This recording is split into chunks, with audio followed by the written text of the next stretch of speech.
Hi, we're going to talk about our major grade project for this quarter that we're in right now. So this grade is going to be about designing your own periodic table. I like to call this project the periodic table of whatever project. So you are going to design your own periodic table about some sort of topic that interests you. Our due dates listed here are for 2022. If we use this video in the future, please check about due dates. For this year, they are due on October 5th and 6th. 5th is for A Day and 6th is for B Day. Late work will only be accepted until October 11th at 8 a.m. Our goal here is to create a, quote, periodic table, which demonstrates how objects we use every day, or topics we discuss, foods we eat, characters we read about or watch, and more, contain characteristics which allow us to group them using different patterns. So if you think about it, a lot of things that we deal with in our lives can be grouped into categories, like food or characters or household objects. So that's what we're going to be doing here. This will count as a major grade and it is required. This is not extra credit. Late assignments will receive a grade deduction. Okay, so where to begin? You are going to choose a topic that has characteristics that can be categorized into at least two different ways. So, for instance, if you picked foods, you might be able to categorize it as breakfast, lunch, dinner, snack. Or you could categorize it in terms of flavor. Or if you picked characters, you could categorize them in terms of maybe what book they're from or what book they were first introduced in. Or if you pick, I'll show you an example in a minute that's got Pokemon, you could categorize them by color and size, Feel free to get creative. All right, you're going to decide upon and research these characteristics. By research, what I recommend is that you start working on kind of a little rough draft where you try to organize your items into categories and see if it actually is going to work. So you're going to organize the items vertically and horizontally to show patterns and relationships. So our key goal here is that every item that ends up in the same column should have something in common, and every item in a row should have something in common. You'll end up with 20 elements arranged in a minimum of 5 groups and 4 periods, or the reverse. And you are welcome to use more than 20 elements, but 20 is the minimum. I'm going to flip over to a sample rough draft of what this might look like.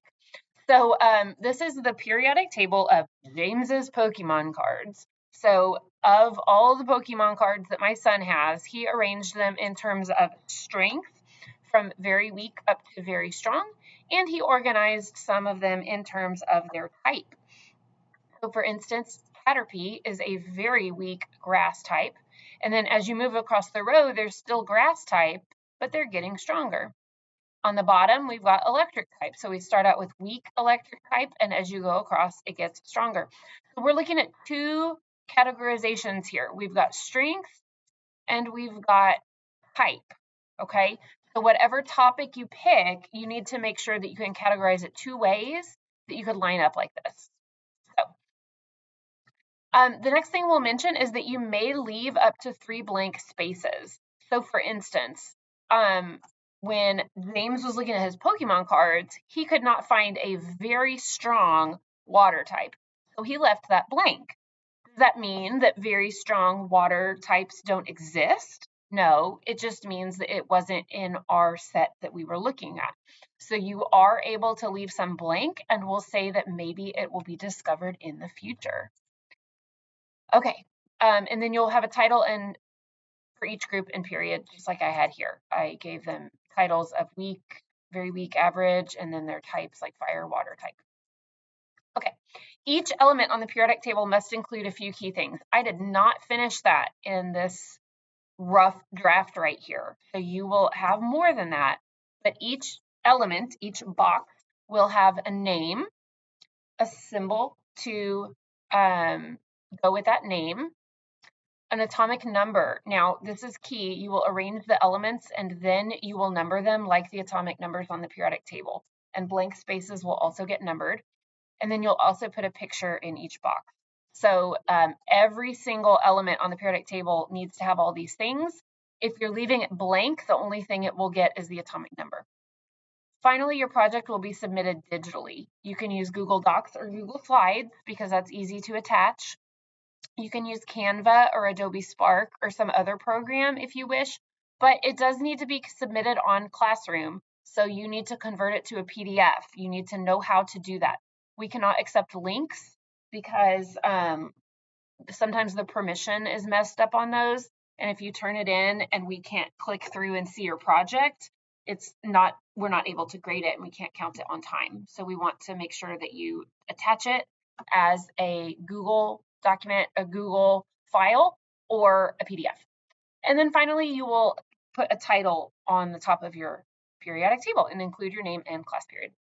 Topics include, but are not limited to, candy, TV shows, movies, stores, music, sports teams, athletes, animals, clothes, countries, states, makeup and beauty items, characters, electronics, games, food, really whatever you can think of, as long as it's got a lot of items in that topic, like there's hundreds of Pokemon. And you need to be able to think of different ways that you can categorize it. Before you put too much work into it, I highly recommend, again, making a little rough draft to make sure that you can fill in 20 things and make them fit into the categories. They have to fit into the categories. If it's not working, pick a different topic or pick different categories so that you can make it work. Okay. All right. The rubric is all here. I'm not going to read through that, but it just lists everything that you need to have. This year, currently, we are going to be grading it out of 105 possible points. Or it's 105 points out of 100. The max grade in the grade book will be entered as 100. So if we put in 105, that will count as some bonus points. So your max grade is 105 out of 100. And those 5 bonus points come from this category here. If you're like super creative and you really wow me, if I look at your project and I go, wow, they did a great job, I never would have thought of that, you'll get those extra 5 points. So I hope this was helpful. If you have any further questions, you are welcome to read through this word by word. Make sure you read through it very carefully. And if something is still not clear, you're welcome to ask a friend or ask your teacher, and we'd be happy to help you. Thanks for watching. Bye.